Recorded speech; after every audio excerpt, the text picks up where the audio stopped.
Je suis tombé, si on peut dire comme ça, assez jeune dans des univers artistiques, mêlés à des univers humanitaires, des formes esthétiques qui racontaient des choses et transmettaient un certain nombre de messages, qui m'ont amené à organiser des événements où le spectacle vivant, la musique était souvent présente sur scène, il y a longtemps, avec Amnesty International, etc.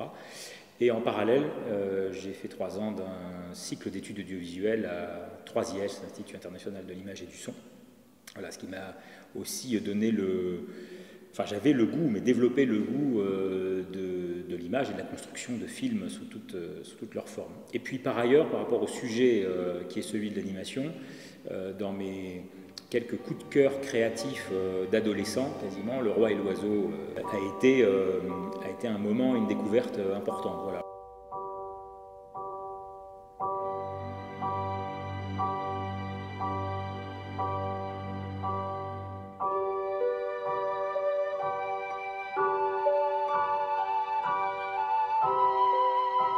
Alors, ce sont comme ça des petites graines, des ingrédients qui ne sont pas directement mon métier aujourd'hui, mais effectivement, après avoir travaillé sur des formes artistiques, des espaces pour les accueillir, et puis avec des créateurs, des artistes, des auteurs, des interprètes, des vidéastes et autres, il y a eu le désir à un moment de travailler sur des endroits, des maisons quelque part, pour favoriser l'expression, la création, la diffusion de ces différents travaux. Et c'est comme ça que la Bellevilloise est née. C'est vraiment une rencontre avec ce bâtiment, la Bellevilloise, un véritable coup de cœur pour ses volumes, son histoire, ses proportions, son scénario d'utilisation, un lieu qui soit à taille humaine, c'est-à-dire qu'on n'est pas sur une énorme friche industrielle, on est quand même sur une sorte de grosse maison. Donc Sylvie du festival Croc-Anime et qui depuis un certain temps fait vivre sous différentes formes la rue Boyer et le quartier, est une interlocutrice depuis que nous avons créé la Bellevilloise, puisqu'on a toujours suivi les activités qu'elle faisait, on s'est toujours parlé régulièrement.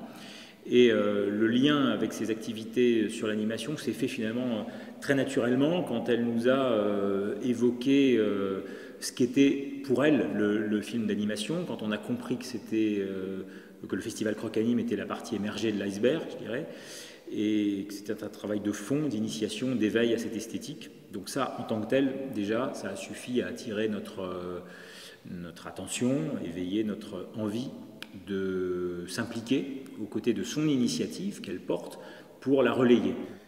En quantité, déjà, on doit pouvoir faire plus pour le film d'animation.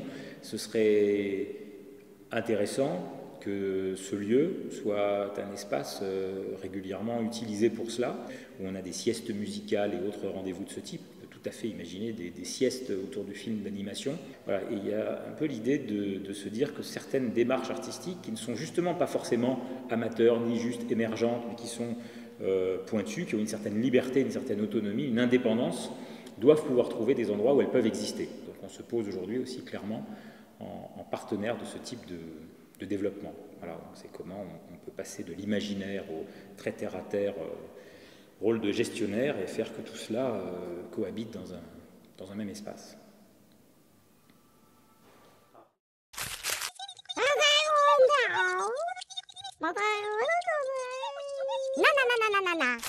Oh oh.